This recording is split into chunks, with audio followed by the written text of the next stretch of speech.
Cumprimento a todos com a paz do Senhor. Uma alegria estar aqui nessa manhã. Já senti Jesus aqui. E eu tenho certeza que Ele vai falar conosco profundamente. Abra sua Bíblia comigo. No primeiro livro do profeta Samuel. Primeiro livro do profeta Samuel. O capítulo é o de número 4.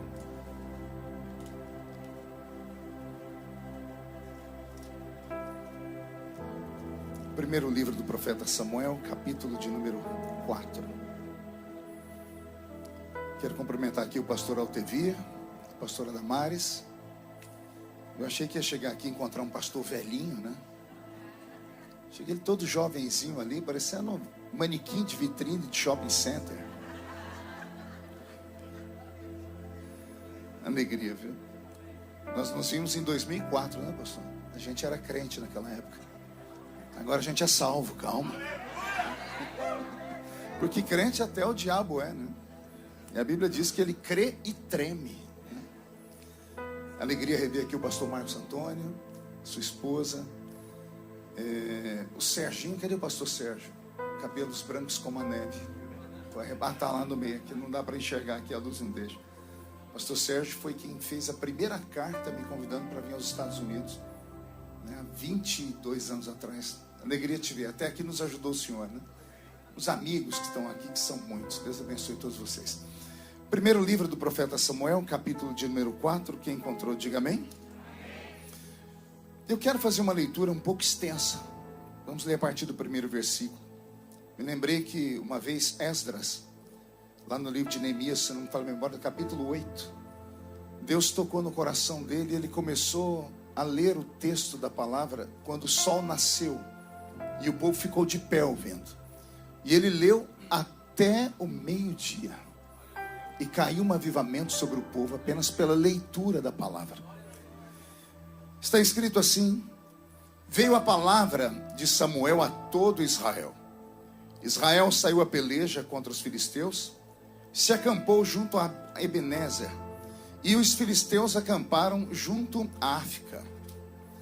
Dispuseram-se os filisteus em ordem de batalha para sair do encontro a Israel, e travada a peleja, Israel foi derrotado pelos filisteus. E estes mataram no campo aberto cerca de 4.000 homens. E voltando o povo ao arraial, disseram os anciãos de Israel: por que nos feriu o Senhor hoje diante dos filisteus? Tragamos de Siló a arca da aliança do Senhor, para que venha no meio de nós e nos livre das mãos dos nossos inimigos. Mandou, pois, o povo trazer de Siló a arca do Senhor dos exércitos, entronizado entre os querubins. E os dois filhos de Eli, Ofni e Finéias, estavam ali com a arca da aliança de Deus. Sucedeu que, vindo a arca da aliança do Senhor ao arraial, rompeu todo Israel em grandes brados e ressoou a terra. Ouvindo os filisteus a voz do júbilo, disseram: que voz de grande júbilo é esta no arraial dos hebreus?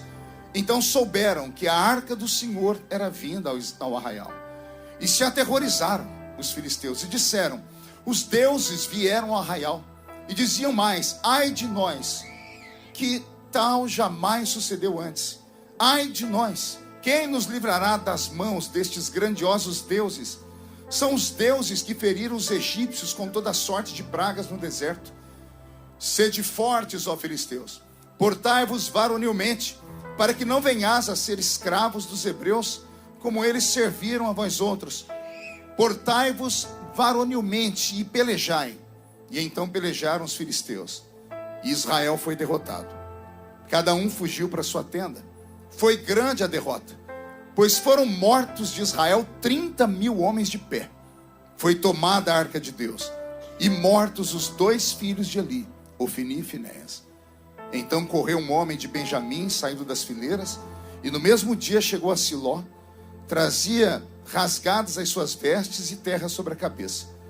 Quando chegou ali, Eli estava sentado numa cadeira ao pé do caminho, olhando como quem espera, porque o seu coração estava tremendo pela arca de Deus. E depois de entrar o homem na cidade e dar as novas, toda a cidade prorrompeu em gritos. E Eli, ouvindo os gritos, perguntou: que alvoroço é esse? E então se apressou o homem, vindo, deu as notícias a Eli. Era Eli da idade de 98 anos. Seus olhos tinham cegado e já não podia ver. E disse o homem a Eli: eu sou o que saí das fileiras, delas fugi hoje mesmo. Perguntou-lhe Eli: que sucedeu, meu filho? Então respondeu o que trazia as novas e disse: Israel fugiu de diante dos filisteus. Houve grande morticínio entre o povo. E também os teus 2 filhos, Ofni e Finéias, foram mortos. E a arca de Deus tomada. Ao fazer ele menção da arca de Deus, caiu Eli da cadeira para trás, junto ao portão, quebrou-se-lhe o pescoço e morreu, porque era já homem velho e pesado. E havia ele julgado a Israel 40 anos. Estando sua nora, a mulher de Finéias, grávida e próxima ao parto, ouvindo estas novas de que a arca de Deus fora tomada e de que seu sogro e seu marido morreram, encurvou-se e deu à luz, porquanto as dores lhe sobrevieram. Ao expirar, disseram as mulheres que a assistiam: não temas, pois tiveste um filho. Ela, porém, não respondeu, nem fez caso disso. Mas chamou ao menino e acabou, dizendo: foi-se a glória de Israel. Isto ela disse, porque a arca de Deus fora tomada, por causa de seu sogro e de seu marido que haviam falecido. E falou mais: foi-se a glória de Israel, pois foi tomada a arca de Deus. Feche a Bíblia, coloque no banco, na cadeira. Pegue na mão da pessoa mais perfumada do seu lado. Aperte a mão dele ou dela com carinho, até eles falarem aleluia. Pentecostal que não faz barulho está com defeito de fabricação, não é? Vamos orar? Senhor, nós te exaltamos, te glorificamos e entendemos que dentro de alguns minutos e esta linda igreja ficará pequena para o tamanho da glória que o Senhor vai mandar do alto dos céus.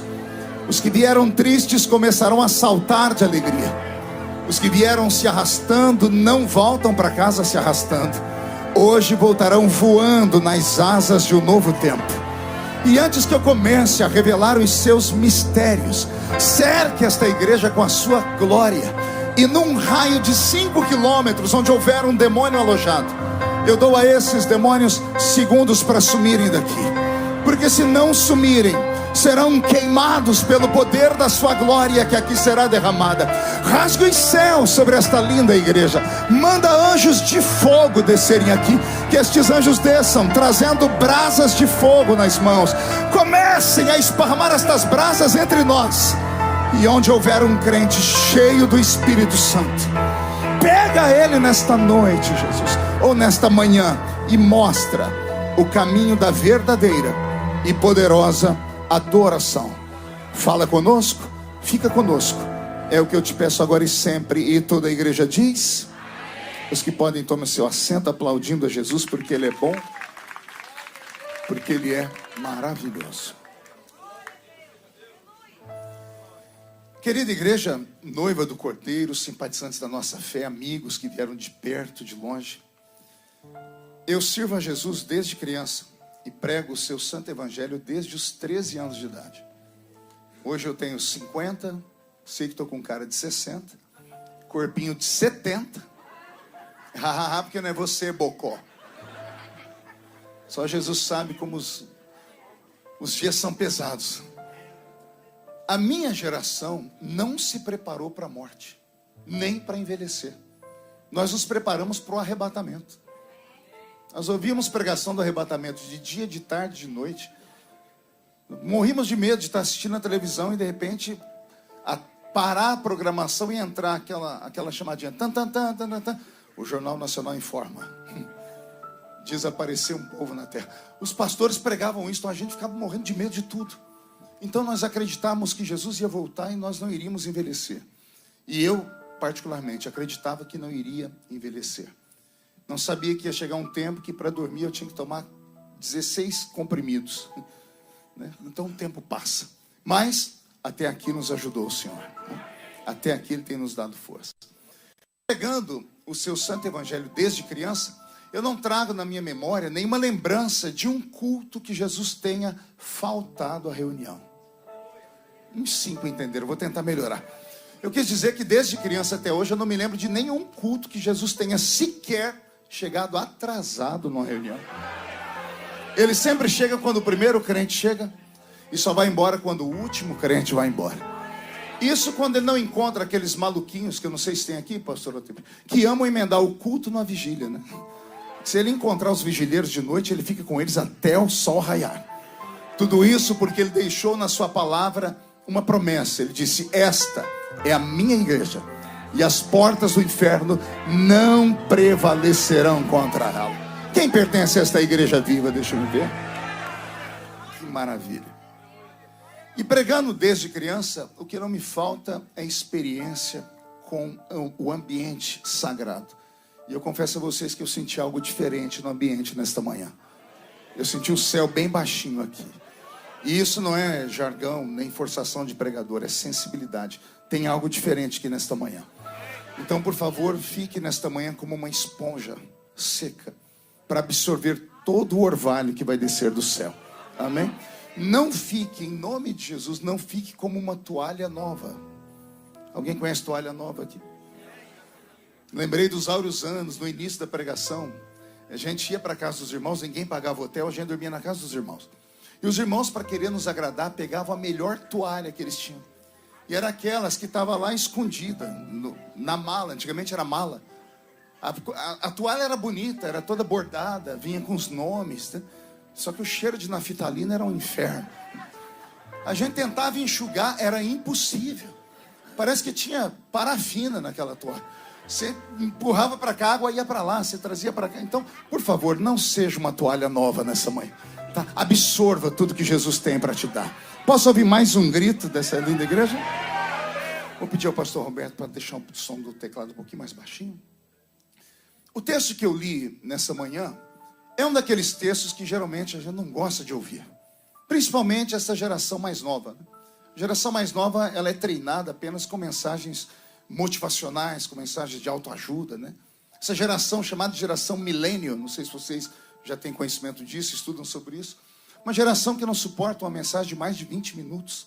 Alguns seminários do Brasil hoje já estão estabelecendo regras para os novos alunos, dizendo que o pregador ele tem que saber condensar uma mensagem bem rápida. Porque a geração mais nova é a geração do TikTok, de passar o dedinho rápido pela tela do celular e não tem paciência de ouvir. E talvez isso vá nos custar muito caro no futuro. É porque a palavra é o que sustenta. O louvor ajuda, o louvor é a chuva que cai sobre a terra, preparando ela, mas é a palavra que dá sustância ao crente. Principalmente aquele crente que vem lá daquela época, né? De 1800 e bolinha, lá das Assembleias de Deus, né? Nós somos acostumados com tutano, né? Comida forte. E hoje Jesus me deu um tutano. E o pior é que a primeira impressão é que fica, não sei se o pastor vai nem deixar eu voltar mais aqui. Mas quem sabe Deus faz um milagre depois da pregação. O texto que eu li, como eu disse, é um daqueles textos que a gente geralmente não gostamos de ler. Porque não é um texto de vitória. É um texto de profunda derrota. E não é a derrota de uma pessoa, de uma família. É a derrota de uma nação inteira. E não é qualquer nação.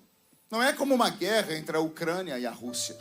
Era a nação escolhida, do povo eleito. Do povo especial, zeloso e de boas obras. A única nação na terra que tinha um governo teocrático. A única nação na terra, naquele tempo, estabelecida pelo próprio Deus. Que Deus criou para ela um início, um meio e um fim. Foi o Senhor na Mesopotâmia, lá na terra de Ur dos Caldeus, ergueu para si um homem chamado Abrão, tira ele da sua terra, fazendo a ele uma chamada que só um maluco para entender ou para aceitar. Na calada de uma madrugada, dentro da sua tenda, ele ouve vozes. E a voz diz para ele: sai do meio da sua parentela e vai para uma terra que eu ainda vou te mostrar. Ou seja, sai sem rumo, sai sem um GPS, sai sem um mapa, sai sem nada. Pega a sua tralha, a sua família e sai. E não é que Deus ficou tão espantado com a crença desse homem que Deus falou para ele: então olha para o céu, conta as estrelas. Ele não deu conta. Então tenta contar a areia da terra, da praia, também não deu conta. O Senhor disse: pois bem, assim será a sua geração. Será forte e gigante como as estrelas, será imensa como a areia da praia. Em ti serão benditas todas as famílias da terra. E aqui estamos nós, que não tínhamos nada a ver com Abraão, e abençoados debaixo da sua nuvem. Amém? Então Deus chamou Abraão. De Abraão vem Isaac, de Isaac vem Jacó, de Jacó seus 12 filhos. Seus 12 filhos a nação de Israel, que eu carinhosamente chamo de igreja do Velho Testamento. Alguém pode falar, pastor, mas o termo igreja não cabe no Velho Testamento, porque igreja vem de uma palavra grega, eclésia, ou eclesia, né? Que significa chamados para fora. Então eu reafirmo, havia uma igreja no Velho Testamento. E ela começa com Abraão, porque Deus chamou ele para fora, né? Abraão sai para fora. Se a palavra igreja vem do grego, que é chamados para fora, começa com Abraão. Então Deus levanta essa nação para ser o seu povo no Velho Testamento. E a igreja do Velho Testamento foi uma igreja que deu muita dor de cabeça ao Senhor. Uma igreja que fracassou. Uma igreja que terminou seus dias ganhando um silêncio de Deus. Se pegarmos o último livro do Velho Testamento e irmos para o primeiro livro do Novo, Malaquias e Mateus, vamos ter um período chamado de interbíblico, onde Deus passa 400 anos sem falar com a raça humana. Por quê? Porque a igreja do Velho Testamento fracassou em todos os quesitos dela.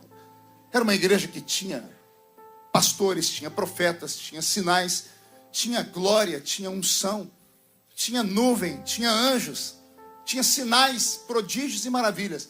E nada disso foi suficiente para aquele povo. Quando chegamos aqui no capítulo 4 do livro de Samuel, esse povo chega ao ápice da derrota. Porque eles vão chamar o profeta Samuel em um canto e vão dizer para ele, Samuel, já não estamos mais no deserto, já não precisamos mais de maná, não precisamos mais da rocha de Meribá, da água para nós não precisamos mais que o sapato não envelheça, agora nós temos condições de fazer os nossos próprios sapatos. Então nós cansamos de termos um governo que, sentado em um trono que a gente não sabe onde fica, está alguém que a gente nunca viu, está alguém que a gente não sabe como é, não sabemos a sua altura, não sabemos a cor da sua pele, não sabemos nada sobre ele. Você chama ele de Yahvé, de Deus. Você escuta ele, você fala com ele, ele fala com você, mas nós não ouvimos ele. Raramente, vez por outra, ouvimos aí um trovão e você diz que é a voz dele. Vemos um raio, um relâmpago, você diz que é a glória dele. Mas é você quem diz isso. Então, Samuel, faz o seguinte, conversa com esse Deus aí, fala para ele que nós não queremos mais ele governando a nação. Nós queremos ser como as nações vizinhas, como os Eveus, os Eteus, os Girgazeus, porque todos eles têm um trono e têm um rei que eles veem. Tem um rei que eles podem aplaudir, que eles podem cantar para ele, que podem fazer salmos para ele, mas falando da cor da pele dele, dos olhos, do cabelo, da textura, dos seus grandes feitos. E o nosso Deus, que é o nosso rei, a gente não sabe como ele é. O povo rejeitou Deus. Dá para acreditar nisso? Dá para acreditar que esse povo teve uma memória tão curta? Eles esqueceram de tudo aquilo que os pais contaram a eles, de como foi a abertura do Mar Vermelho, de como foi que Israel atravessou, de como foram as 10 pragas do Egito, de como foi que Deus saciou a fome deles, a sede deles. Chegou um tempo em que Israel estava dentro de um espaço geográfico que era a terra deles, a terra que manava leite e que manava mel. E uma vez nessa terra, eles tinham todos os motivos do mundo para adorar a Deus, para glorificar a Ele e para agradecer. Pois quando estavam lá, na terra da segurança, eles abandonaram Deus. E ao abandonar Deus, eles fizeram pior. Pediram para que Samuel falasse para Deus, saia do caminho e coloque um homem para reinar sobre nós. Porque nós queremos mostrar para as outras nações que nós não somos um povo maluco. Nós não somos esquizofrênicos. Nós não somos fora da casinha. Porque enquanto as outras nações são regradas e regidas por um homem, a nossa é regida por um ser abstrato que a gente não consegue entender. Eu imagino o profeta Samuel, que nesta época não era um velho, não tinha tantas experiências com Deus, era um jovem. Havia sido recém-chamado dentro do santuário, na calada de uma noite. Ele foi falar com o profeta e o profeta disse, vai dormir, meu menino, eu não te chamei não. Depois da terceira vez é que o profeta acorda e diz assim, olha, há de ser que possa ser a mesma voz que me chamou quando eu era menino também. Se a voz te chamar, diga, fala Senhor, porque o teu servo ouve. Então é esse Samuel, que ainda é um jovem, está tendo experiência com o sobrenatural, que vai ter que chegar diante de Deus para levar a lamúria do povo. Samuel chega diante de Deus e tenta falar, ele não consegue. Eu imagino a situação. Você fala, Senhor, eu estou aqui para dizer que o povo não te quer mais. Ele foi comendo pelas beiradas, como diz o mineiro, né? Foi tentando chegar lá e ele não conseguia abrir a boca para falar o que era. Deus o interrompeu e disse, Samuel, eu sei o que você veio fazer aqui. O povo não rejeitou você, rejeitaram a mim. E se rejeitaram a mim, Samuel, eu não fico onde não me querem. Eu não fico quando as pessoas não me aceitam. Eu só vou onde as pessoas me querem. Eu só vou onde sou convidado. Eu só vou em lugares onde as pessoas me amem. Porque isso é um princípio de sabedoria. E eles querem um rei homem, não é? Pois bem, olha como eu sou bondoso. Eu darei a eles um rei que será tão belo, mas tão belo, que as pessoas vão olhar para ele e vão ficar de queixo caído. E ele não vai ser só bonito, ele vai ser alto. Vai ser o homem mais alto de Israel. Acima do ombro não terá outro homem como ele. E aí Deus vai e dá a ele Saul.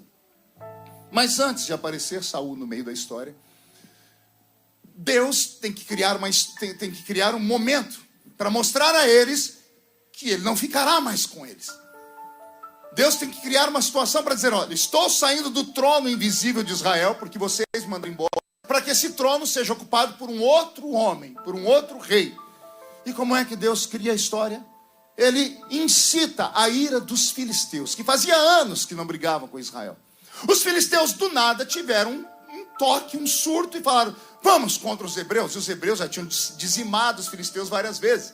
E alguém lá no meio do arraial dos filisteus teve a linda ideia: vamos contra os hebreus dessa vez. Alguém por vingança que perdeu o pai, o avô, o bisavô, o tataravô. E não é que o povo caiu nessa pilha e foram para a peleja. Levaram 10.000 filisteus para o campo de batalha. Quando eles estavam a certa distância da cidade, onde no alto da muralha o atalaia de Israel olhou pela luneta e viu a bandeira do exército inimigo tremeluzindo, ele já conhecia aquele desenho, porque aquele inimigo era inimigo reticente. E o que estava na bandeira era o desenho do deus dos filisteus, Dagon.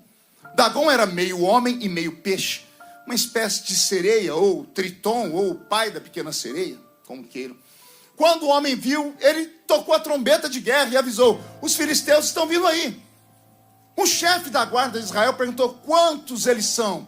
De longe o atalaia enxergou, calculou pelo espaço, 10.000 homens. O líder de Israel soltou um grito aqui dentro e falou: só precisamos de 30.000. Levaram 30.000 homens para o campo de batalha. 30.000 contra 10.000 é covardia, é 3 por 1. 30.000 soldados habilidosos de Israel contra 10.000 filisteus. Em outras campanhas, os filisteus com um número muito maior, Israel deu cabo deles. E agora Israel está indo com um número 3 vezes maior. E vai para a peleja. Quando a peleja começou, caíram mortos 4.000 soldados de Israel. Israel recuou, levantaram a bandeira branca, pediram um tempo para cuidar dos feridos. Contaram os mortos e os feridos. E alguém disse: por que será que Deus está deixando o nosso exército perder? Olha que pergunta idiota. Eles mandaram Deus embora. Nós não queremos mais Deus governando, querendo um homem. E agora eles começam a perguntar por que Deus deixou eles perderem. Aí eles tiveram uma ideia brilhante. Pergunte qual? Lembraram que eles não eram uma nação comum, que era uma nação que tinham muitos poderes miraculosos. Eles tinham, para eles, naquela época, eles achavam que era uma caixa mágica. Era uma arca chamada Arca do Concerto, ou Arca da Aliança. Uma caixa de madeira de acácia, que é uma madeira muito mole, muito fácil de ser trabalhada, uma madeira branca. Dentro dela, ela era toda pintada de ouro por dentro e por fora. Dentro dela estavam os utensílios sagrados de Israel. Um vaso de ouro com maná, a vara de Arão que havia florescido no deserto, quando Deus escolheu a tribo dos levitas para cuidar da parte espiritual. E dentro da arca também estavam as tábuas da lei escritas pelo dedo do próprio Deus. Em cima da arca havia uma tampa chamada propiciatório. O propiciatório era uma tampa feita de ouro maciço. Até hoje estudiosos têm dificuldade em entender como é que a arca suportava o peso da tampa, porque a arca era feita de madeira de acácia, muito simples, muito molinha e pintada de ouro apenas. Mas a tampa era de ouro maciço, e o ouro é um metal extremamente pesado. Imagine uma tampa de mais de 1 metro por quase 70 centímetros de largura, ela com 2 querubins de ouro maciço feito por cima dela, toda trabalhada. A tampa da arca devia pesar quase 300 quilos de ouro, só a tampa da arca. Então, eles tinham essa caixa. Os avós desses soldados conheciam a história da arca e sabiam porque Deus havia dado aquela arca. E ouviram a voz de Deus no meio do deserto. Os tataravós conheciam a história da arca. Os bisavós, os avós, os pais já não sabiam mais de arca nenhuma. Pararam de contar os pais para os filhos, porque entraram numa época de conforto. E quando estavam todos muito bem confortáveis, esqueceram de contar para os filhos deles como é que tudo começou. E aí os próprios filhos começam a dizer, não, isso, até quem ouvia dizendo, não, isso é conversa do avô. Avô conta história, avô é lenda, é isso, é aquilo. Chegamos na geração desses meninos que estão no campo de batalha. Eram meninos que tudo que conheciam sobre a arca, sobre Deus, sobre milagres, não passavam de lendas. Por que lendas? Porque eles ouviram falar, mas nunca viram. Nunca experimentaram. E são esses meninos que estão no campo de batalha, que agora viram a batalha sendo perdida. Alguém, um soldado mais antigo, contou uma história. Quando a arca vinha, o povo vencia. Lembrar disso, então vamos buscar essa arca. Onde está? Está lá na cidade tal. Chegaram na cidade, contaram a história. E aí saem dois heróis, do meio do nada. Ofni e Finéias. Qual o nome deles? Ofni e Finéias. Não ouvi direito? Ofni e Finéias. Ofni e Finéias, filhos do pastor mais poderoso de Israel, do sacerdote Eli, um homem de 98 anos, que sendo levita, foi preparado na casa do Senhor com 5 anos, que viu gerações inteiras, um homem que viu a glória de Deus, que falou para as pessoas, que por um tempo guiou o povo pelo caminho da verdade. Mas aí vieram seus filhos, e o pai parece que acaba relaxando nos filhos. O filho às vezes parece que tem poder sobre o pai. E esses meninos, se você pegar a história da Bíblia, chega a dar ânsia de vômito. Eles pegam todas as doutrinas que o pai ensinou e começam a dizer, mas por que é assim? Por que tem que ser desse jeito? Não, a nossa geração é outra. O pai só comia carne cozida, porque era uma lei estabelecida por Deus. O sacerdote vai comer carne cozida tirada do altar. Os dois falaram, não, nós queremos comer carne assada. Pegaram a carne que era para ser cozida e assaram ela, comeram um churrasco. Um dia eu vou perguntar para Deus qual era o problema de comer churrasco, né? Ainda bem que essa lei acabou, né? E eu creio que Deus ainda vai usar alguém aqui para me convidar em nome do Senhor Jesus. É porque ultimamente os irmãos chamam a gente para pregar e falam assim, pode vir que a gente vai cuidar do Senhor igual cuida de um anjo. Anjo não come, não dorme, não descansa. Né, pastor Marcos? Mas voltando para o Espírito, esses meninos começaram a criar coisas horríveis. A tradição diz que eles, ao receber a oferta de mulheres que haviam alpendre, das mulheres e dos homens lá dentro do santuário, ao invés de apenas pegarem as ofertas das mulheres, seduziam elas. E levavam as mulheres para os átrios e se prostituíam com elas. Os filhos de um pai santo. Eli era um homem santo, tenho certeza que ele não se perdeu, porque uma pessoa que tem dentro de si ensinamentos, ela envelhece, aquilo fica dentro dela para sempre, nem que seja por pura religiosidade, mas fica dentro dela para sempre. Ensinamentos não se esquecem, mas os meninos frívolos, vazios, sem experiência, sem conhecer o deserto, sem passar pela fome, pela sede, pela necessidade, cresceram dentro de uma casa que tinha tudo, e o tudo que eles tinham, roubaram deles o mais importante, a dependência do Criador. O que sustentava a nação de Israel não era um trono. O que sustentava a nação de Israel não era o armamento bélico. O que sustentava Israel não era a terra que eles haviam escolhido ou as fortes muralhas que levantaram. Israel não era uma nação comum. Ela tinha que transpirar Deus. Ela respirava Deus. Ela se alimentava de Deus. Ela vivia de Deus. Todas as festas de Israel eram festas religiosas em adoração a Deus. Tudo deles mostrava o divino. Tudo deles mostrava o que transcende. Tudo deles mostrava o que era sobrenatural. Essa era a igreja do Velho Testamento. Eles tinham que ficar com Deus 24 horas por dia. E um dia eles mandaram Deus embora. E Deus saiu em grande estilo. Levaram a arca para o meio do campo. Vocês lembram o texto que eu li? Quando a arca foi chegando, os meninos estavam lá, 26 mil ainda estavam vivos, de esquecer os mortos, começaram a gritar.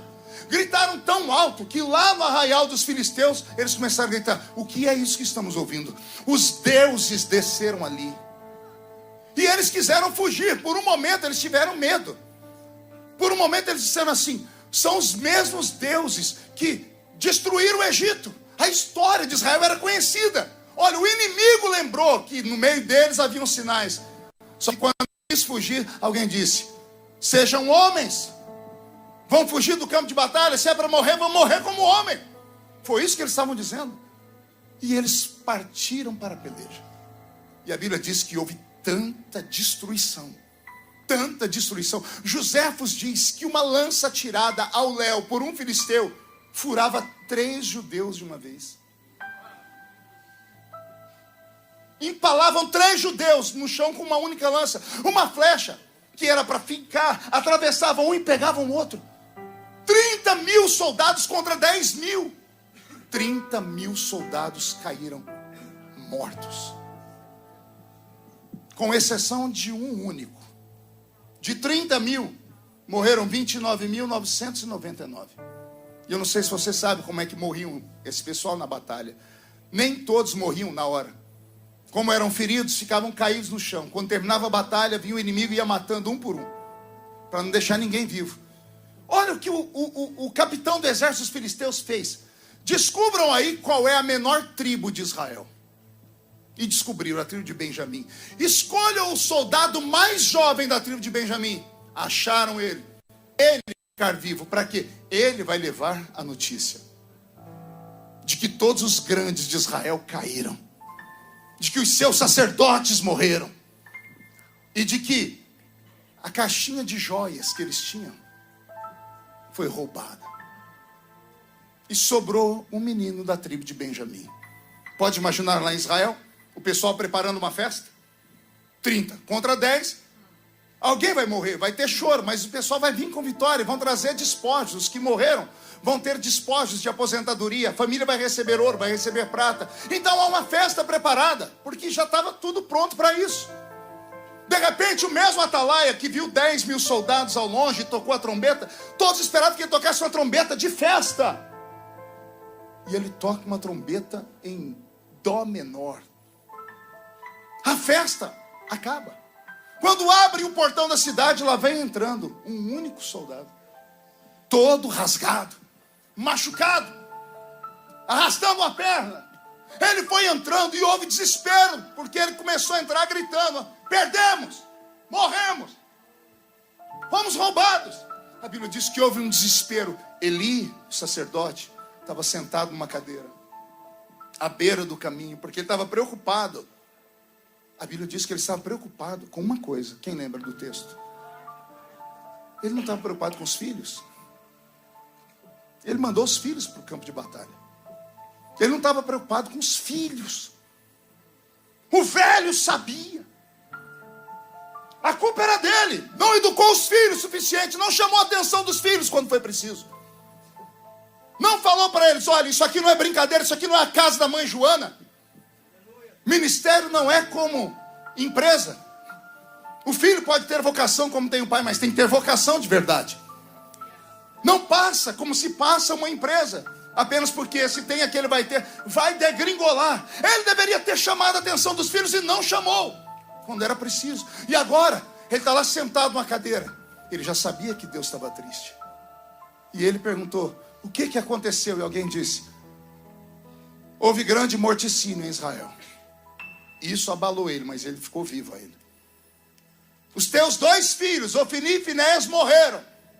E ele estava vivo ainda. Aí alguém disse: mas a arca de Deus foi roubada. A Bíblia diz que quando ele ouviu isso, ele caiu para trás, quebrou o pescoço e morreu. Israel ficou sem aquela arca por 70 anos. Veio o reinado de Saul, veio a glória momentânea de Saul, um rei problemático, endemoniado, bonito, forte, todos sabiam onde ele estava, todos viam o rei, todos podiam tocar naquele rei, mas não eram tocados pelo rei. Todos viam o rei, mas aquele rei no trono não via o povo. porque era limitada. O Deus anterior, o rei anterior, eles não viam ele, mas ele via o povo. O povo não podia tocar nele, mas ele tocava o povo. Por 70 anos houve tristeza em Israel, houve lamentações em Israel. Chegou o tempo de Davi governar. Saul está morto, Davi vai governar. Davi herda um reino. E aqui o título da mensagem: herança maldita. Davi herdou um reino, sentou no trono. Pastor Marcos, se eu estiver errado, o senhor me corrija. Ao sentar no trono, ele olhou e viu que o reino que ele havia recebido era um reino perfeito. Era um reino o quê? Mas era incompleto.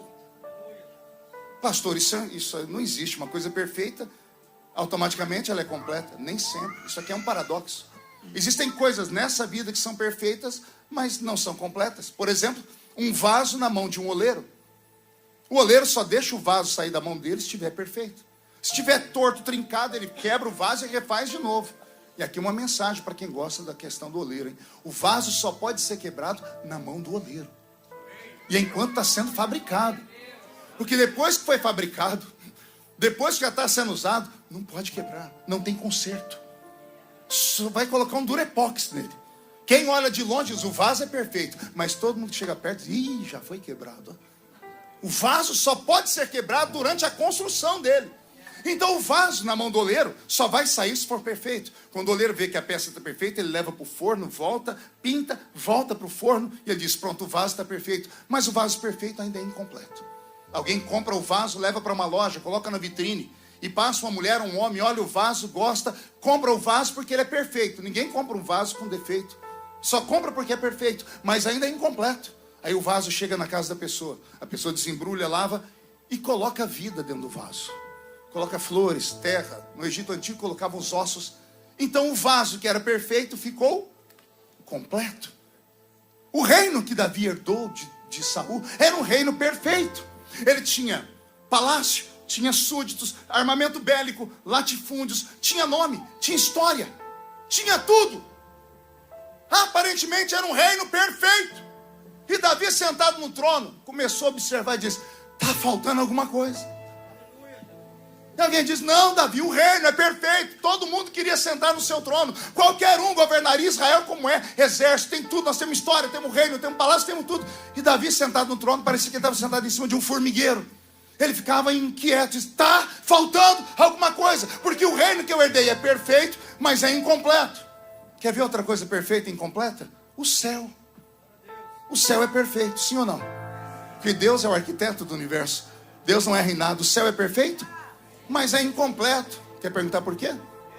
Os moradores estão aqui ainda. O céu perfeito só vai ficar completo quando nós sairmos daqui e formos morar lá. E eu não sei vocês, mas se a trombeta do arrebatamento tocar agora, e daqui de dentro só 2 subir, um sou eu. Quem é o outro? Deixa eu ver. Então dá um grito mais alto do que esse aí. Mas vamos lá. Davi sentou no trono. Ficou inquieto. Sentou no lombo de um cavalo e passou um pregão por todo Israel. E ele começou a perceber que o Israel perfeito era incompleto de verdade. Ele via o povo com as suas casas, os homens e as mulheres trabalhando na roça. Ele via as pessoas cuidando das suas vidas, dos seus afazeres. Ele via o templo, as pessoas subindo no templo, mas ele não via vida. Não havia viço. Não havia sustância. Eram como zumbis. O povo de Israel do tempo de Davi parecia mais com esses figurantes dessa série chamada The Walking Dead. Sabe, mortos que caminham, zumbis. Eram pessoas que viviam no automático. Acordavam, trabalhavam, dormiam. Acordavam, comiam, trabalhavam. Acordavam, viajavam, voltavam. Acordavam, faziam, trabalhavam. Eles entraram num ciclo vicioso de vida que não acabava nunca. Não havia mais aquilo que a minha mãe falava que era o tchan. Minha mãe falou assim, está faltando um tchan. Eu falei, o que é o tchan, mãe? Ela falou, não sei explicar. Mas está faltando. Aí ela vinha, arrumava o negócio. Agora está feio. Sabe? Davi olhou e viu que estava faltando um tchan. As festas de Israel haviam sido colocadas dentro de uma caixinha, escondidas no guarda-roupa. Não havia mais festas de adoração. Por quê? Porque Israel tinha vergonha de Deus. Por quê? Porque Israel mandou Deus embora. Por quê? Porque Israel viu Deus ir embora com a arca. Porque quando a arca foi embora as tábuas da lei, foi embora o vaso de ouro com maná, foi embora a vara de Arão que floresceu, foi embora os querubins, que era o trono de Deus, foi embora o trono, tudo foi embora, Deus foi embora. E aí Davi olhou o reino e disse: gente, aleluia, o reino é perfeito, mas é incompleto. Eu herdei um trono maldito, porque a nossa nação não é como a nação dos outros. A nação dos outros sobrevive sem Deus, a nossa não, porque Deus é o alicerce. E o povo grita: o que é que você quer fazer, Davi? Eu quero buscar Deus de volta. Como assim, Davi? Levaram Deus, não foi? Então nós vamos lá no arraial do inimigo e vamos pegar de volta o que é nosso. Nós vamos trazer de volta para Israel. Olha, eu fico todo arrepiado. Beto, mude a música um pouquinho mais baixinho. Davi não era comum. E o que eu vou falar agora pode soar até meio torto para alguns, mas espero que todos ouçam pelo Espírito. Davi era um judeu, um hebreu como todos eram, mas ele era sensitivo. Essa palavra sensitivo parece que não cabe muito bem dentro do nosso meio, mas ela deveria ser usada todos os dias. Ah, pastor, mas isso aí quem usa são os espíritos, os kardecistas.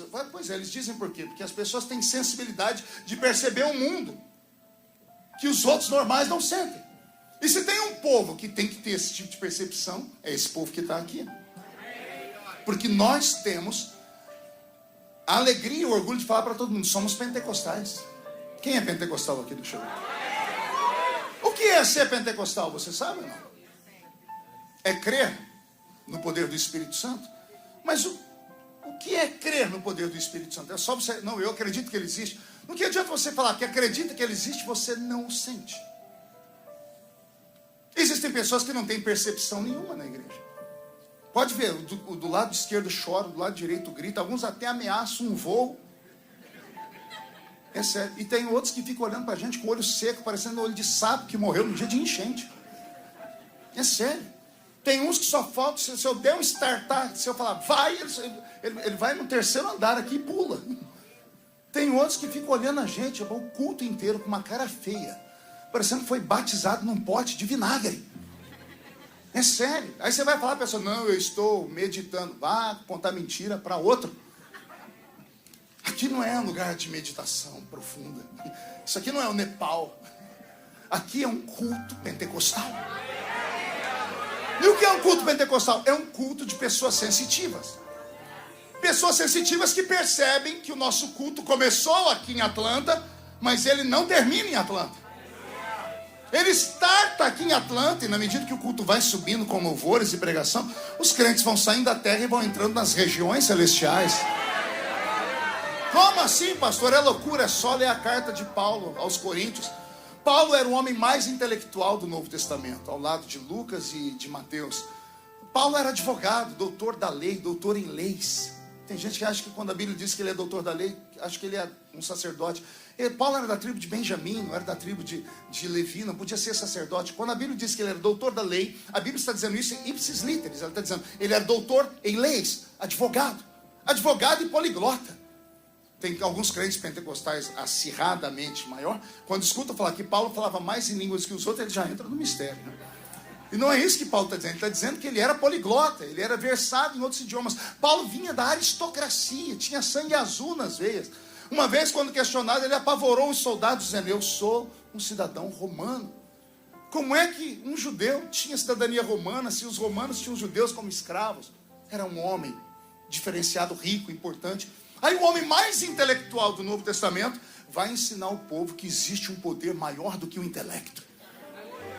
Um dia alguém da igreja de Corinto vai falar assim: ó, quando você esteve aqui foi o melhor momento da igreja. Por quê? Porque você pregou, você trouxe para nós a sua verborragia, você falou dos estoicos, dos epicureus. Paulo disse: tá tudo errado. Só tem essa igreja poderosa aqui porque quando eu fui ter convosco, nada do que eu vos falei foi em sublimidade de palavras de sabedoria humana, Mas tudo que eu vos ensinei foi em demonstração de Espírito e poder de Deus. Olha que interessante. O mais intelectual do Novo Testamento passou a vida inteira ensinando o povo sobre o mundo invisível. E é isso que faltava em Israel agora no tempo de Davi. O sobrenatural foi arrancado deles. O divino foi arrancado deles. Aquilo que era etéreo e aquilo que era eterno saiu, foi sugado deles. Eles passaram a viver uma vida normal como todo mundo vivia. Eles só tinham nome. Eles passaram a viver de lendas, passaram a viver de histórias. E quando isso acontece, a destruição se aproxima. Como eu disse, essa história do Velho Testamento aponta para a igreja do Velho Testamento. E se eu trouxer esse texto para agora e começar a falar, talvez alguém vai se sentir desconfortável. Porque hoje em dia já é muito difícil você falar coisas que as pessoas não querem mais ouvir. Porque as pessoas querem ouvir mensagens de autoajuda. E igreja não é lugar de autoajuda. Se você quer uma mensagem de autoajuda, entra na internet, digita lá Pablo Marçal e vai ouvir uma mensagem dele. Digita lá David Leonardo, uma mensaginha. Não importa o que você fez no verão passado. Jesus te ama. Você é uma florzinha de Jesus. Sabe? Quer autoajuda? Vá ver isso. Aqui não é lugar de autoajuda. Aqui é lugar de ajuda do alto. E a ajuda que vem do alto não é para massagear o nosso ego. O que é um culto? Um culto é uma reunião de soldados que vem para ouvir um soldado de patente mais alta. Por que o soldado de patente mais alta fala? Porque ele tem experiência de sobrevivência no campo de batalha. É para isso que nós nos reunimos aqui, para ouvir de alguém o que é que nos faz vencer o mundo lá fora. Porque o diabo não te respeita porque você é bonitinho ou porque você é cidadão americano. O diabo não respeita você porque você é poliglota ou que estudou aos pés de Billy Graham ou Henrietta Mears. O diabo só respeita canela de fogo. Pastor, como assim? Vou falar, eu estou falando aqui com brasileiros e alguns americanos estão ouvindo. Para os americanos eu peço licença, para você que é brasileiro, não. Você nasceu em uma igreja viva. Para chegar aqui e ser bonita como a senhora é hoje, a senhora vem lá do Oco do Bambu. Só porque agora fala how are you? Excuse me. Só porque fala isso, acha que está acima da média dos demais seres humanos. Você esqueceu que para chegar aqui você subiu um monte, desceu um monte. Foi na casa da irmãzinha do Coque, da irmã Maria, que só tinha 2 dentes na boca. Lembra? Pois é. Foi assim que você chegou aqui, debaixo de uma profecia, debaixo de uma palavra, debaixo de uma autoridade, debaixo de línguas estranhas. Orava de madrugada, orava na neve. E agora que está tudo bem, você vem para a igreja, cruza as pernas, e fica olhando para o pregador dizendo, este culto não vai acabar.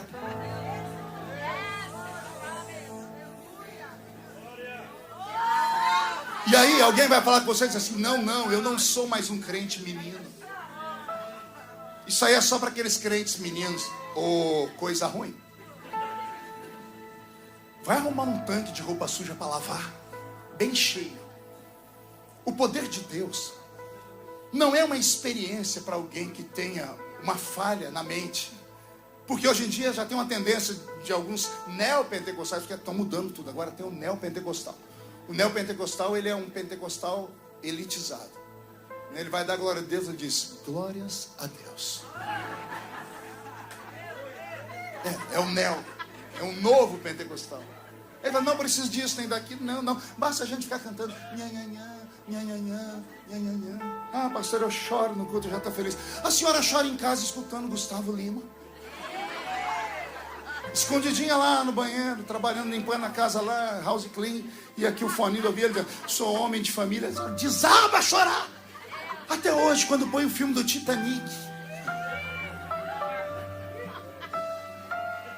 Jesus usa, mas quando o diabo pega, daí isso aí.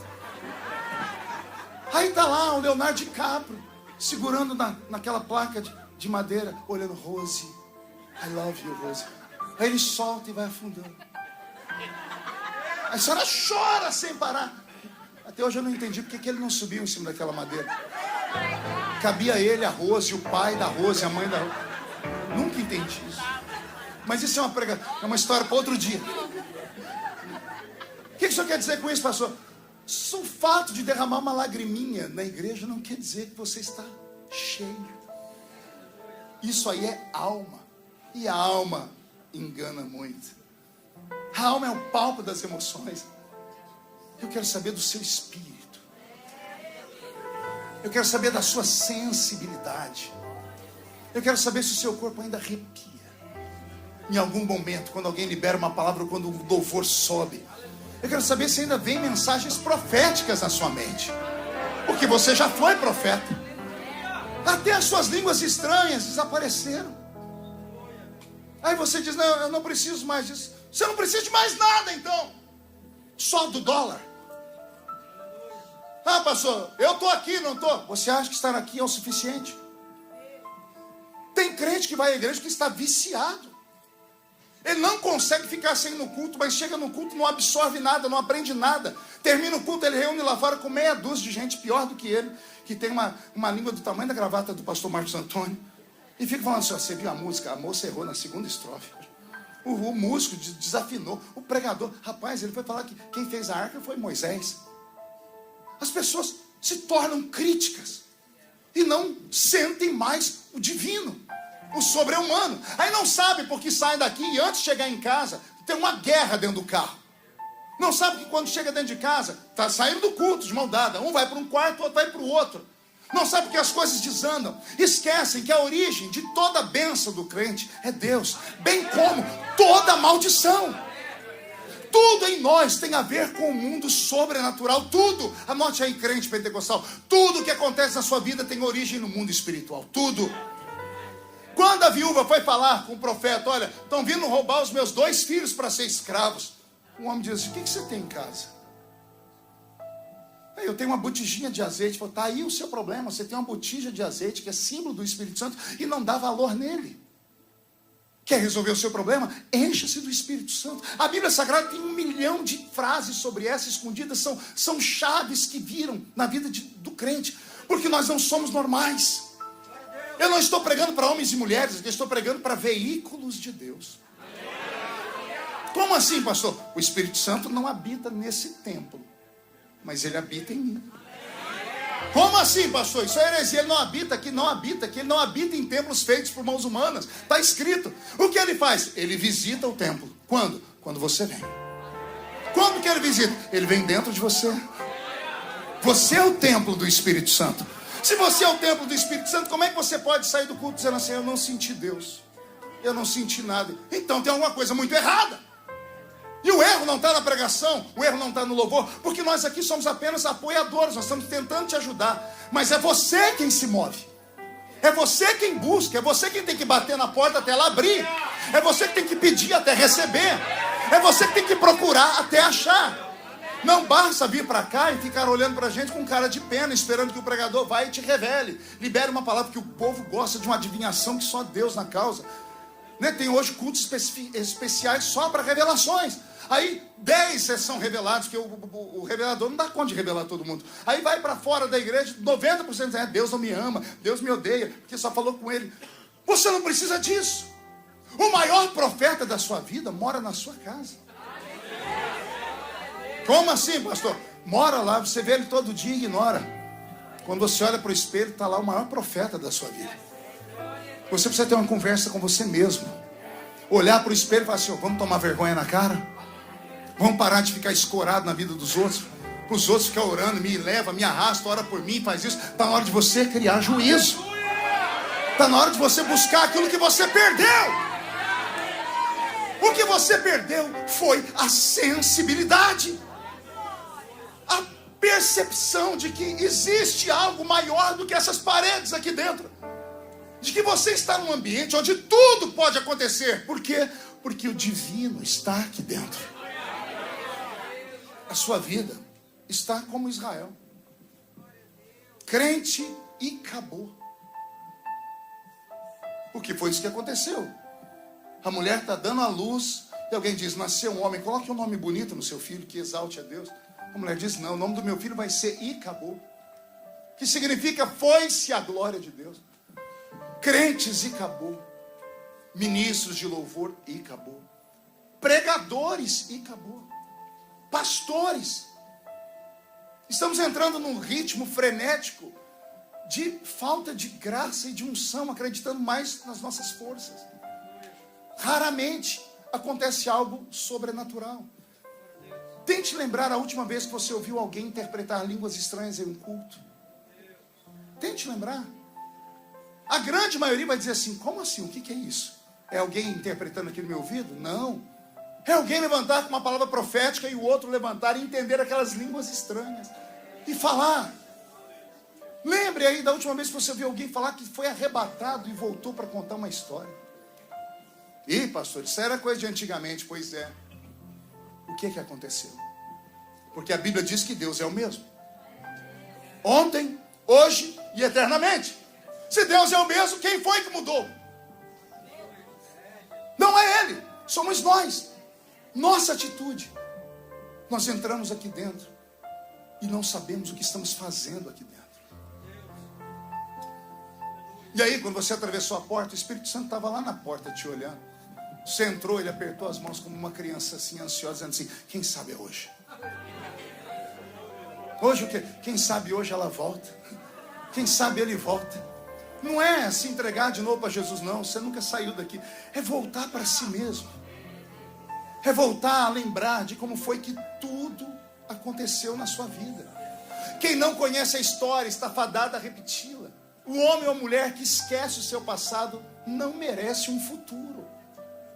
Você não pode esquecer de onde você veio.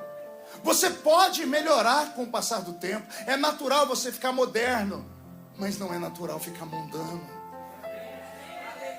Você pode ser para frente, só não pode deixar Jesus para trás. Você pode ser uma pessoa importante, pode ficar velho, como eu estou ficando velho, de barba branca, mas você não pode perder a comunhão, a essência, a unção. Você não pode sair daqui, você batizado com o Espírito Santo, sem falar em línguas. Ah, pastor, mas eu não senti nada. Aí é que está o problema. Não sentiu por quê? O que é que não te fez sentir? Ah, não gostei da palavra. Como assim? A palavra não é sua, ela vem do céu e ela não volta vazia. O problema não está na palavra, não está aqui, o problema está aí. Você está morrendo e não admite. Você sabe o caminho, você sabe a receita é antiga. Jejum, oração, santificação, leitura da palavra e culto. Culto, leitura da palavra, santificação, jejum. É isso. Você abandonou essas práticas. Ao abandonar essas práticas, o seu homem espiritual minguou, morreu. Aí o seu homem carnal cresceu. E aí você alimenta a sua carne, você dá tudo que ela quer e não tem mais vontade de orar, não tem mais vontade de jejuar. Faz todo tipo de dieta. Se aparecer uma dieta nova, está a senhora lá fazendo um youtuber ainda dizendo: olha, funcionou comigo, viu? 5 quilos em uma semana. É o jejum intermitente agora. Para fazer dieta, você é a primeira. Para fazer um jejum, que é mortificar a carne, para que o seu espírito cresça, para que você perceba que nós estamos agora já pertinho do céu. Se eu estiver falando demais, me corrija. Eu sou da época que os crentes eram batizados com o Espírito Santo ouvindo o hino 15 da harpa. Foi na cruz, foi na cruz. Não tinha melodia bonita, não tinha instrumento bonito, era um pandeiro e uma sanfona. Os pastores tinham uma porcaria de um sininho no púlpito, que era para fazer os crentes quietar de tanto barulho que a gente fazia. Hoje a gente tem que ter uma buzina e fala: pelo amor de Deus, grita, faz alguma coisa. E alguém diz assim: mas o que aconteceu conosco? Jesus te trouxe essa manhã porque Ele tem coisa muito grande esse ano para você. Mas o que Ele vai fazer com você esse ano depende do seu estado de espírito. Depende de como você está aqui por dentro. Depende se você está tocando o sobrenatural, se há alguma coisa fora do normal, se você ainda sente a presença dele, se você ainda, ao ler a Bíblia, sente prazer, se você sente prazer em ouvir um louvor. Se não, você está como Davi. Você herdou um reino maldito. que tem tudo que as pessoas querem.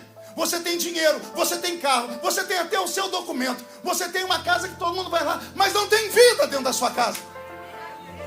De vez em quando você vê tudo que você construiu e diz assim: poxa, que saudade lá de quando eu dormia naquele lugarzinho pequeno. Você sabe que está faltando. Você sabe que você errou. Você precisa voltar. Você precisa ter a coragem de Davi. Arrumar meia dúzia de maluco e dizer: vamos lá comigo no arraial do inimigo. Fazer o que, Davi? Vamos trazer de volta. Vamos buscar a glória de Deus de volta. Vamos, tem que ter um gesto. Deus não age. Ah, pastor, está escrito: agindo Deus, quem impedirá? Velho Testamento. Deus interferia na história de Israel. Novo Testamento é graça. É um favor imerecido. Deus não age, Ele reage. Não espere Deus fazer o que você tem que fazer primeiro. Se você der o primeiro passo, o segundo e o terceiro são dele. Mas tem que ser você.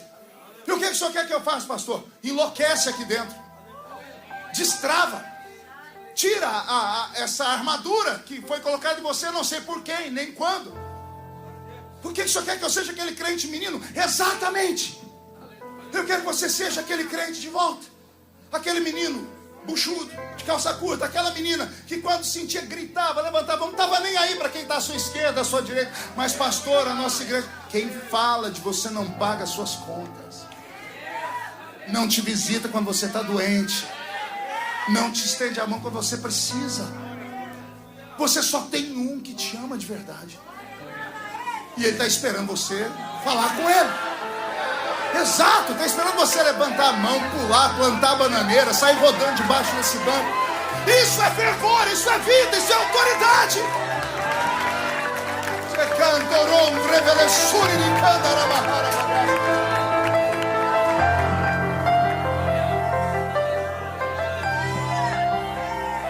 Em que ponto da sua vida você perdeu a sensibilidade?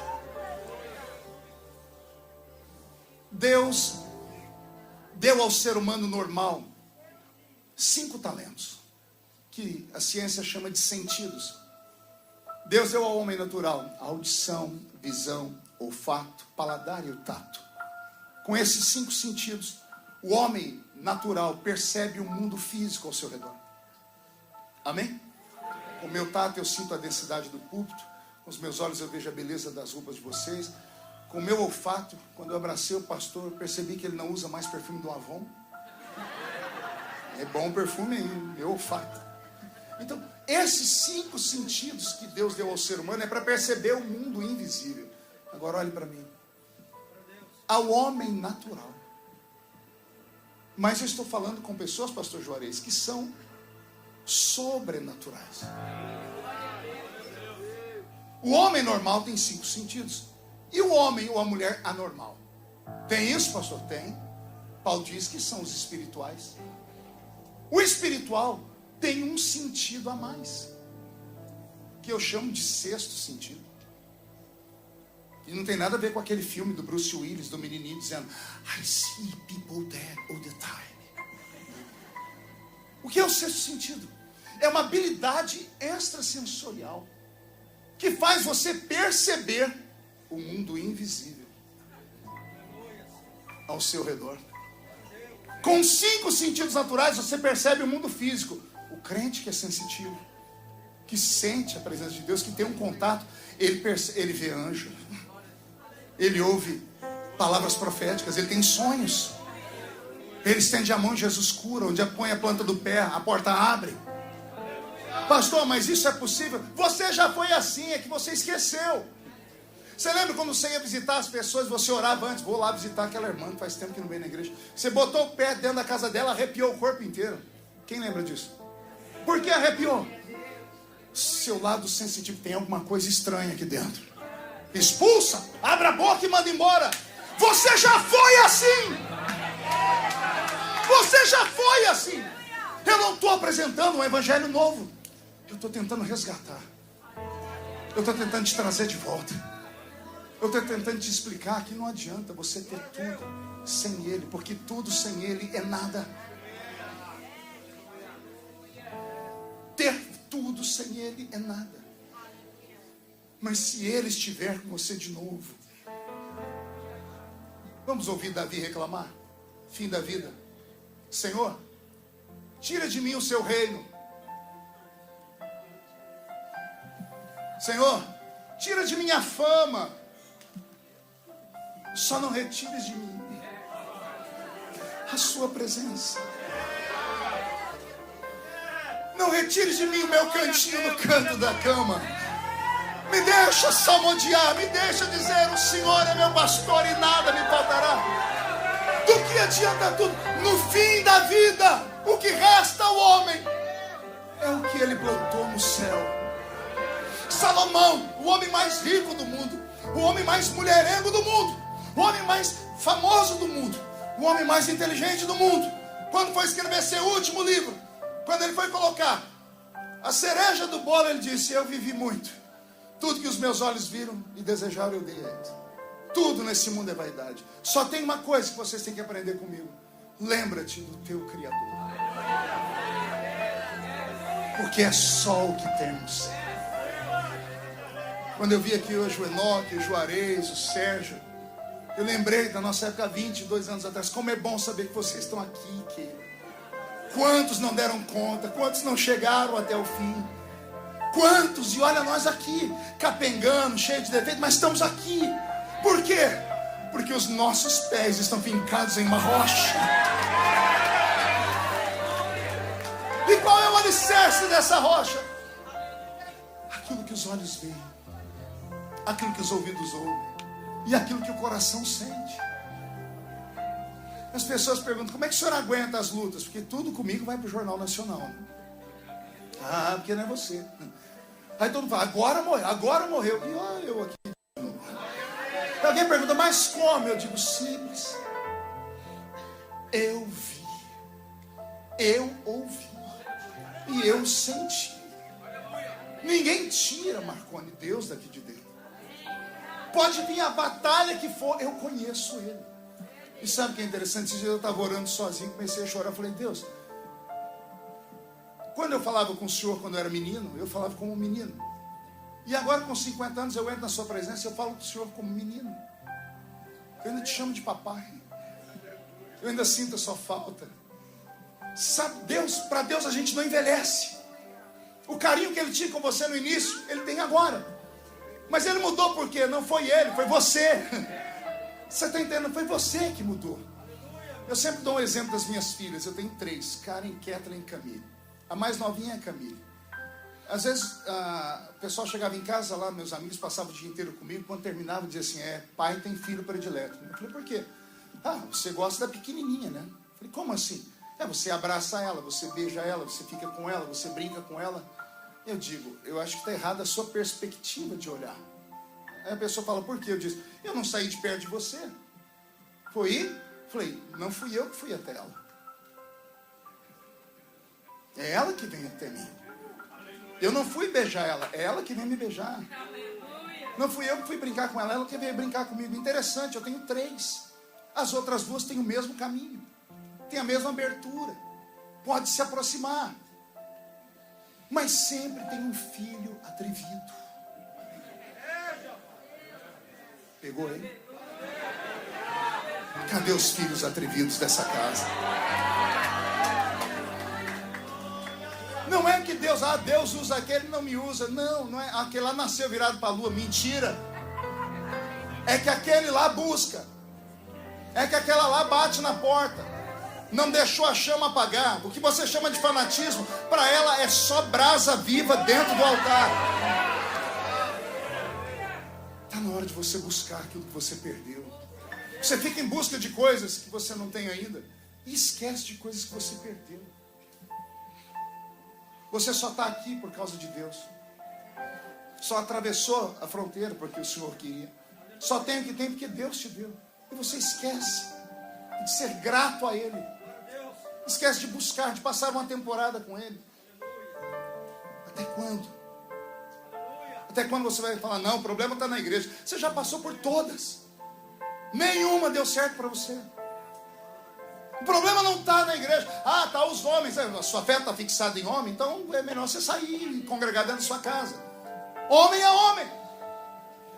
Mas se você olhar para ele, o autor e consumador da sua fé, nele não há dúvida, nele não há sombra de variação. Pode se levantar 11 mil demônios contra você. 1000 cairá de um lado, 10.000 cairá do outro lado, e você não será atingido. Está só faltando fogo aí no altar. Indo para o término. Quando Davi sentou no trono e percebeu isso, Davi juntou um grupo de soldados. Pergunte quantos? 30 mil. O mesmo número de quanto tinham perdido. Está lá em 2 Samuel, capítulo 6, do 4 ao 6, você encontra a história. Davi foi ao campo de batalha do inimigo e conseguiu resgatar a Arca da Aliança. Ele conseguiu trazer de volta a Arca da Aliança. Quando vencer a batalha e os soldados disseram, achamos a arca, o próprio Davi ficou espantado. Pergunte por quê? Ele nunca tinha visto. Só tinha ouvido falar. Era só lenda para eles. Mas agora que eles viram a arca, deixou de ser lenda e passou a ser real. Davi chamou um soldado mais antigo e disse, como é que o rei volta para casa com uma batalha vitoriosa e carregando uma arca dessa aqui? Aí um soldado antigo contou para Davi, ó, o rei vai vestindo a roupa real. À esquerda do rei vem um soldado carregando a bandeira do inimigo aqui embaixo. Para quem passar na estrada ver que aquele exército perdeu. À direita do rei vai alguém levantando uma bandeira do exército do rei vitorioso. Atrás do rei vem vindo os súditos principais, depois o exército. Davi encontrou um rio, mandou todo mundo se banhar. Fazia uns 2 meses que ninguém tomava banho. Tomaram banho, colocaram roupa nova. Davi está todo empolgado, é a primeira grande batalha dele. E ele está trazendo a arca de volta. E aí eles se ajeitam, está todo mundo, tudo muito bonitinho. Davi aqui com a coroa, tudo. Ele chama o soldado e está faltando alguma coisa. O quê? Me conta aqui. Não, está certo, a coreografia é essa. O rei na frente, bandeira do inimigo à esquerda. Aí, ó, à esquerda está Dagon. A bandeira do rei à direita. Aí, ó, a bandeira do leão da tribo de Judá está aqui em cima. Está tudo certo. Aqui estão os seus súditos lá da caverna de Adulão, seu exército particular. E lá atrás está o exército. Está tudo certo. Davi, quem é que vai à frente? O rei. Já sei. Abra o caminho. Traga uma arca.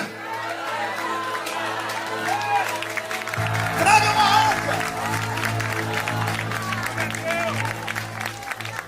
Olha a falta do conhecimento. Botaram a arca em cima de uma carruagem de boi. E os bois eram velhos. E a arca não podia ser colocada em cima de carruagens. Tinha um grupo de levitas, que era a família de Coate, os coatitas. Só eles estavam autorizados a segurar a arca no ombro. E eles tinham um poder acima do normal, porque eram 6 homens para segurar uma arca de quase 500 quilos. Botavam aqui. Eles tinham que carregar. Mas colocaram a arca em cima da carruagem de bois. Os bois eram velhos, um boi tropeçou e a arca foi caindo. Quando a arca foi cair, um soldado chamado Uzá, na intenção de segurar a arca, ele tocou na arca e morreu. Davi ficou triste, mandou tirar a arca. Encontraram a casa de um homem chamado Obed-Edom. E ele deixou lá na casa de Obed. E Obed-Edom não tocou na arca, mas fez cultos de adoração. E a Bíblia diz, e Deus abençoou a casa de Obed-Edom, porque ele hospedou a glória do Senhor e só adorou. Aí Davi, quando ficou sabendo disso, falou, agora que Deus está tranquilo, traz a arca. E como é que carrega ela? Alguém falou, tem que ser os coatitas. Acharam os coatitas. Botaram a arca no ombro. E lá vai Davi, vai o rei na frente. E aí Davi falou, só que a cada 6 passos vocês param. Para quê? Porque eu vou sacrificar um boi ao Senhor. Não eram 60 passos. 6 passos. 3 metros. Parou um boi. Um culto. Terminou o culto? Vamos embora. 6 passos. Outro culto. 6 passos. Mais um culto. Gente, eles nunca fizeram tanto culto na vida. Imagina alguém falou, Davi, vai levar 1 ano para essa arca chegar lá. Falou, não importa. Nós ficamos 70 sem ele. Eu não perco Deus de vista. Vamos agradá-lo. Vamos dar a ele o sacrifício de 70 anos até chegar lá. Chegando perto da cidade, aquele velho atalaia pegou a luneta e olhou e viu a bandeira do leão da tribo de Judá. Pegou a trombeta da vitória e tocou a trombeta da vitória e o povo ficou ouriçado. Abriram a porta da cidade e está todo mundo esperando. Milca, a mulher de Davi, já havia recebido ordens do marido para fazer festa. E ela preparou 2. Uma para os plebeus aqui embaixo para o povão e outra lá para os convivas no palácio. Aqui embaixo já tinha um palanque, porque o rei tem que chegar dando um discurso político. Estava tudo prontinho, ela era neta de rei, filha de fazendeiro, era da alta, era socialite. Está tudo pronto. Quando abrem o portão e o povo espera o rei entrar, o povo gritar, ao invés de entrar Davi, entra os homens carregando a arca. Quando entrou carregando a arca, imagina o povo pronto para gritar e fazer, oh. A mulher de Davi lá de cima assim, meu marido não entende de etiqueta. É o rei que tem que entrar. Não é essa caixinha de madeira. Quando Davi entra, as pessoas começam a gritar quando veem ele. Quando eles veem que Davi está entrando, o povo começa a gritar para ele. Davi entende que eles não respeitaram a volta do Senhor. Ele salta do cavalo. Manda fazer um biombo ao redor dele de homens. E ele começa a tirar a roupa. Ele tira a coroa. Ele tira a roupa de rei. Ele fica nu. Alguém traz para ele um éfode, uma estola sacerdotal. Um buraco feito num pano, num lençol. Davi veste aquilo e amarra aqui na cintura com um pano. Ele está seminu nas laterais. A mulher dele está lá em cima no palácio vendo. Ela está quase tendo um infarto no miocárdio. O meu marido, o que ele está fazendo? Ele vai acabar com o nome da minha família, o nome do meu pai. O que ele está fazendo? Quando abrem, lá está Davi. O povo quieta, as pessoas acham que ele é louco. Ele pede um grupo de levitas para tocar uma música.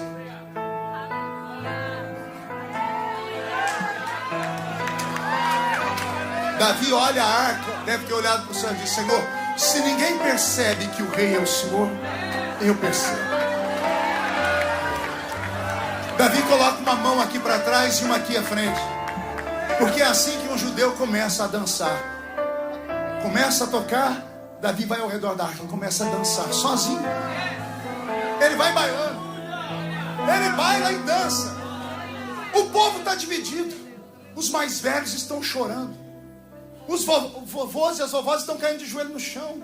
Estão rasgando as roupas. Os netinhos falam, que foi, vovô, que foi? E o vovô não conseguindo falar, dizendo, o rei voltou.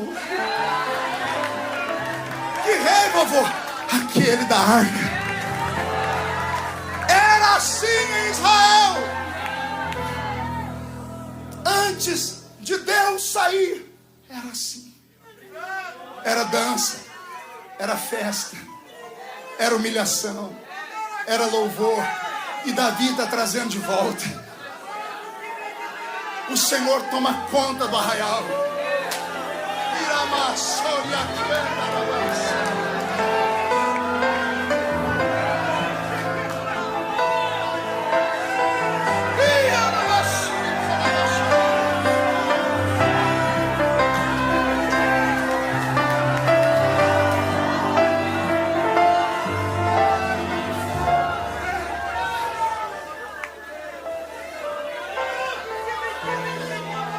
Ei, só loucos podem trazer Deus de volta. Só sensitivos podem trazer Deus de volta. Só homens e mulheres que têm uma percepção de que sem Ele nós não somos nada e não temos nada. Ele é tudo. E Ele está aqui. Enquanto eu falo, Ele caminha no meio da igreja. Não é a minha voz, não é a melodia da música do Roberto, é a presença dele que está fazendo isso. Então, por favor, esquece quem está à sua esquerda, à sua direita, e adore ao Criador. Deixa a glória de Deus voltar.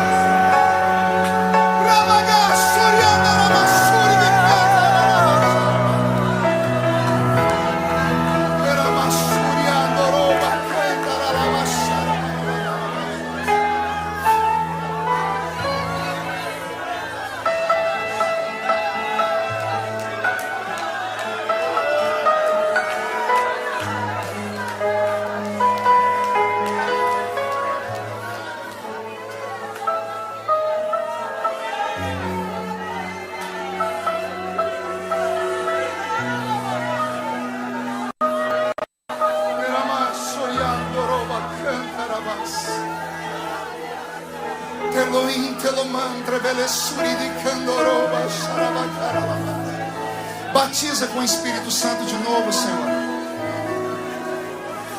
Levanta os profetas uma vez mais. Abre o céu de novo, Senhor. Mostra que o Senhor não mudou. Eu termino aqui dizendo a vocês que no último dia dessa campanha de oração, o Senhor me trouxe só para te dizer isso. Volta para mim. Me ama de novo. Seja meu amigo de novo. Seja íntimo meu de novo. Não se afasta da minha presença por nada. Porque no fim, é só o que nós temos. Fique de pé comigo, por favor.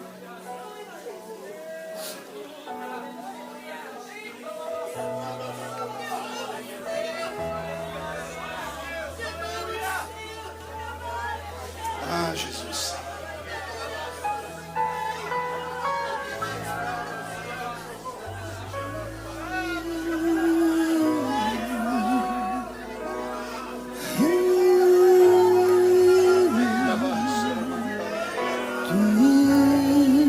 Seja renovado em nome de Jesus.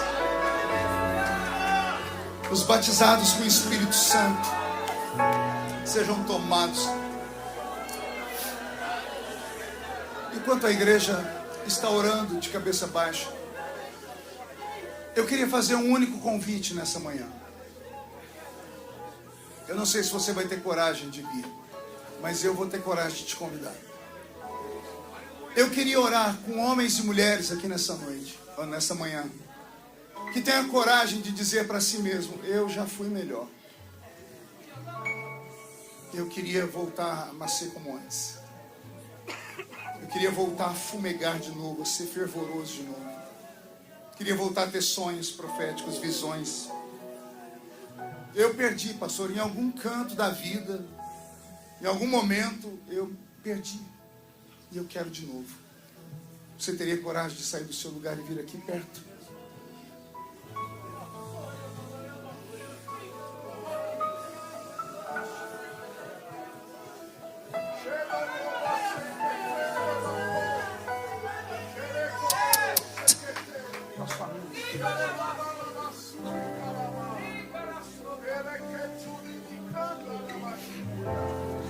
Nosso amigo Santo Espírito.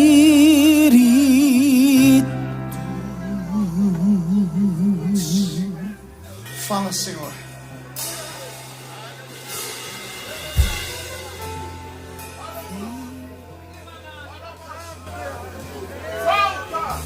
Volta hoje.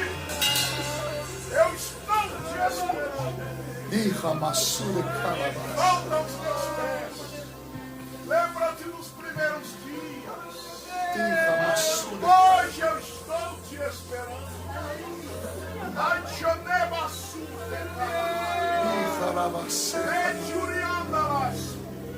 Esta é a terceira vez que eu te falo. Não te falarei mais. Esta é a última vez.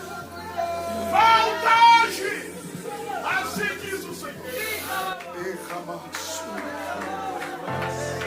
Nosso amigo Santo Espírito.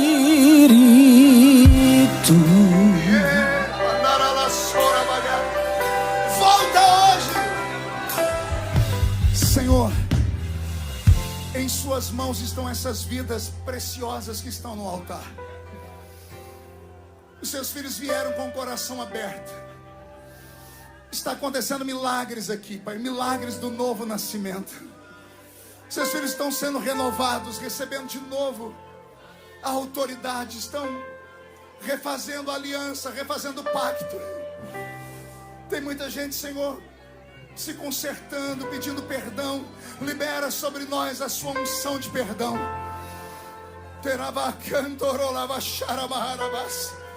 Batiza com o Espírito Santo quem nunca falou em línguas, meu Pai.